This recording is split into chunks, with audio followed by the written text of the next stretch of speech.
Assalamualaikum warahmatullahi wabarakatuh. Baik teman-teman, perkenalkan, nama saya Muhammad Yasin dari Prodi Administrasi Publik semester 2 dengan NIM belakang 088. Baik teman-teman, jadi di sini saya ingin menjelaskan seperti apa akhlak. Yang pertama dari latar belakang akhlak dulu. Akhlak merupakan tiang yang menopang hubungan yang baik antara hamba dengan Allah Subhanahu wa taala, atau dalam tanda kurung hablum minallah, dan antar sesama umat hablum minan nas. Akhlak yang baik akan hadir pada diri manusia dengan posisi yang panjang, yaitu melalui pendidikan akhlak. Banyak kalangan di dunia ingin menawarkan pendidikan akhlak yang mereka yakini, kebalikannya, tetapi tidak semua dari pendidikan tersebut mempunyai kaidah-kaidah yang benar dalam Islam. Hal tersebut teman-teman dikarenakan pengetahuan yang terbatas dari pemikiran manusia itu sendiri. Mungkin sementara pendidikan akhlak yang dibawa oleh Islam sendiri merupakan sesuatu yang benar dan tidak ada kekurangannya. Pendidikan akhlak yang ditawarkan Islam berasal dari langsung dari Allah Subhanahu wa taala yang disampaikan kepada Nabi Muhammad SAW melalui malaikat Jibril dengan Al-Quran dan Sunnah kepada umat Rasulullah. Kedudukan akhlak dalam kehidupan manusia menempati tempat yang paling penting sebagai individu, kelompok, maupun masyarakat dan bangsa. Sebab jatuh bangunnya suatu masyarakat tergantung pada bagaimana akhlaknya. Apabila baik akhlaknya, maka sejahtera lahir dan batinnya. Apabila rusak akhlaknya, maka rusaklah lahir dan batinnya. Pendidikan akhlak yang ditawarkan Islam berasal langsung dari Allah Subhanahu wa taala yang disampaikan kepada Nabi Muhammad SAW melalui malaikat Jibril dengan Al-Quran dan Sunnah kepada umat Rasulullah. Kedudukan akhlak dalam kehidupan manusia menempati tempat yang paling sebagai berarti penting sebagai individu, kelompok, maupun masyarakat dan bangsa. Sebab jatuh bangunnya suatu masyarakat atau suatu pabrik tergantung pada bagaimana akhlaknya. Apabila baik akhlaknya, maka sejahtera lahir batinnya. Apabila rusak akhlaknya, maka rusaklah lahir juga batinnya. Akhlak atau moral atau etika adalah pola tindakan yang didasarkan atas nilai mutlak kebaikan. Susila dan dari tiap-tiap perbuatan susila adalah jawaban yang tepat terhadap kesadaran akhlak. Sebaliknya, hidup yang tidak bersusila dari tiap-tiap pelanggaran kesusilaan adalah menantang kesadaran itu. Kesadaran akhlak adalah kesadaran manusia tentang dirinya sendiri, di mana manusia melihat atau merasakan diri sendiri sebagai berhadapan dengan baik dan buruk. Disitulah membedakan halal dan haram, hak dan batil, boleh dan tidak boleh dilakukan, meskipun dia bisa melakukan. Itulah hal yang khusus manusiawi. Dari dunia hewan tidak ada hal yang baik dan buruk atau patut tidak patut, karena hanyalah manusia yang mengerti dirinya sendiri. Hanyalah manusia sebagai subjek menginsafi bahwa dia berhadapan dengan perbuatannya itu sebelum, selama, dan sesudah pekerjaan itu dilakukan, sehingga sebagai subjek yang mengalami perbuatannya dia bisa dimintai pertanggungjawaban atas perbuatannya itu. Baik, di sini saya ingin menjelaskan secara etimologis di mana akhlak dari bahasa Arab adalah bentuk jamak dari kolok yang berarti budi pengerti, perangai, tika laku atau tabiat. Berakar dari kata kolako yang berarti menciptakan seakan dengan kholik atau pencipta, makhluk yang diciptakan, dan kolak penciptaan. Dari situ kesamaan akar kata di atas mengisyaratkan bahwa akar tersebut pengertiannya tercipta keterpaduan akhlak kehendak kholik atau Tuhan dengan perilaku makhluk atau manusia. Dari pengertian atau etimologi seperti yang saya sebutkan tadi, akhlak bukan saja merupakan tata aturan atau norma perilaku yang mengatur hubungan antara sesama manusia, tapi juga norma yang mengatur hubungan antara manusia dengan Tuhan dan bahkan dengan alam semesta sekaligus. Dengan secara istiholan ada beberapa definisi tentang akhlak. Ghazali bersabda atau beliau mengatakan, akhlak adalah sifat yang tertanam dalam jiwa yang menimbulkan perbuatan-perbuatan dengan gampang dan mudah tanpa memerlukan pemikiran dan pertimbangan. Sedangkan dari Ibrahim Anis, akhlak adalah sifat yang tertanam dalam jiwa yang dengannya terlahir macam-macam perbuatan baik atau buruk tanpa membutuhkan pemikiran dan pertimbangan.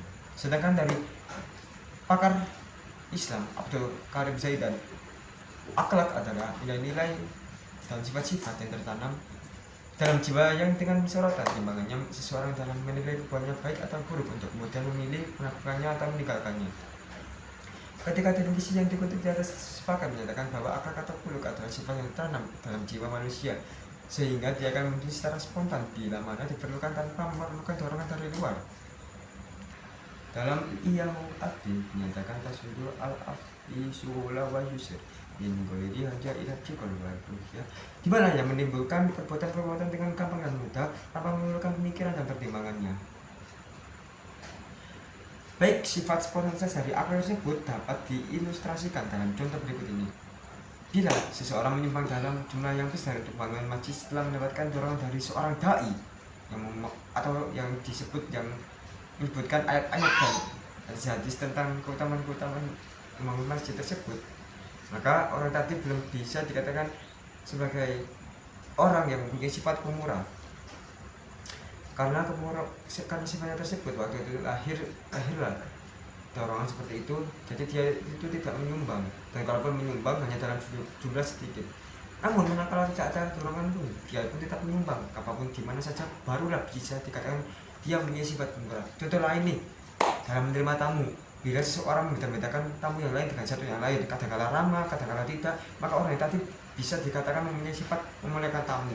Sebab seorang yang memuliakan akhlak, memuliakan tamu dalam konteks tersebut tentu akan selalu memuliakan tamu dengan cara tersebut.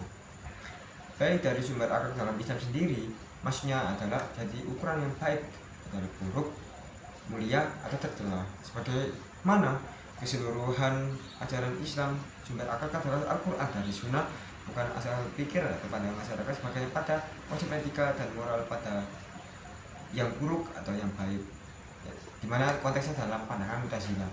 Nah, di situ korelasi antara pengetahuan dan kebenaran menurut Majid Fakir dari pakar Islam dari bukunya Etika dalam Islam yang diterbitkan tahun 1996 ada kunci etis Mu'tazilah. Jika kemampuan diatur sebagai dasar etika Mu'tazilah, maka kehadiran dan kebijaksanaan Tuhan merupakan dua dasar, ialah etika teologis, di mana konsep tersebut semata-mata karena syar'a Al-Quran dan Sunnah menilainya dengan demikian.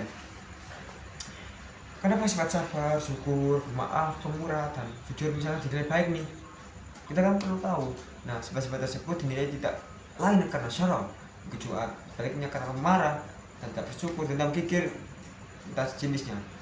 Nah, memang dapat menjadikan cinta terhadap kesucian selalu syukur dan baik dan buruk karena manusia diciptakan oleh Allah SWT, sebab menambahkan dan merindukan kebenaran, ingin mengikuti ajaran-ajaran Allah karena kebenaran tersebut. Namun fitrah manusia tidak selalu dapat berfungsi dengan semestinya karena pengaruh dari luar sebagai pengaruh pendidikan seperti lingkungan. Fitrah hanyalah merupakan potensi yang dasar yang perlu dipelihara, dapat dikembangkan manusia secara tertutup sehingga hati nuraninya tidak dapat melihat lagi kebenaran.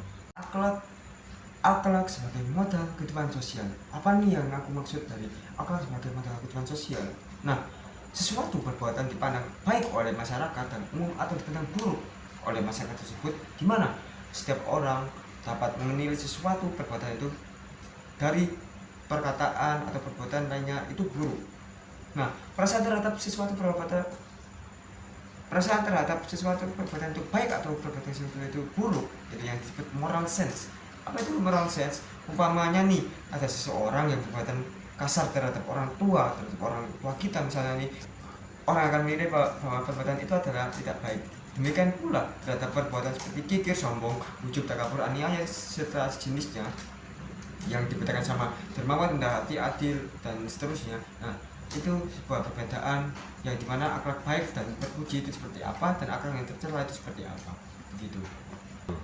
Nah, dengan keseimbangan jiwanya nih, kita bicara soal misalnya saya tidak membiarkan diri hanyut dalam hal-hal berikut yang bersifat material, entah itu dalam menambah kesempurnaan akhlak. Nah, contohnya adalah satu ini, penanaman pendidikan akhlak atau beberapa perkara yang emang menguatkan pendidikan akhlak dan meninggikannya ialah seperti yang pertama, meluaskan lingkungan pikiran yang telah dinyatakan oleh Herbert Spencer akan kepentingan yang besar untuk meninggikan akhlak. Pikiran yang sempit itu sumber beberapa keburukan dari akhlak yang kacau balau, tidak dapat menggunakan akhlak yang tinggi.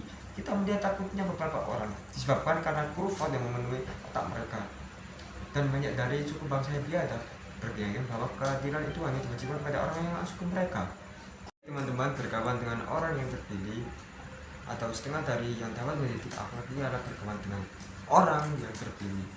Karena gini teman-teman, karena manusia itu suka mencontoh, seperti mencontoh orang sekelilingnya dalam pakaian mereka, berpenampilan itu seperti apa, dan juga mencontoh dalam perbuatan mereka dan berperangai atau menyatakan gimana ada seorang ahli nih yang bilang, kabarilah saya siapa kawan, saya beri kabar kepadamu siapa yang engkau. Gitu. Mari berkawan dengan orang-orang yang berawal dari memberikan keberanian pada jiwanya orang penakut, dan banyak dari orang-orang pandai berpikirnya sebab cocok memilih kawan atau sebab berkawan dari beberapa mempengaruhi mereka dengan pengaruh yang baik dan membangun kekuatan jiwa yang dahulunya adalah lemah. Baik teman-teman, yang saya simpulkan dari semua segmen saya mengenai akhlak, bahwa akhlak memang penting itu, dan kita bisa simpulkan bahwa akhlak adalah buah dari keimanan dan keistiqomahan seseorang dalam menjalankan ibadah. Nah, ini dalam konteks ibadah ya teman-teman, seperti yang teman-teman lain jelaskan di YouTube entah atau di blogspot. Nah, yang kita ketahui tersebut memiliki pengertian baik secara bahasa maupun secara istilah.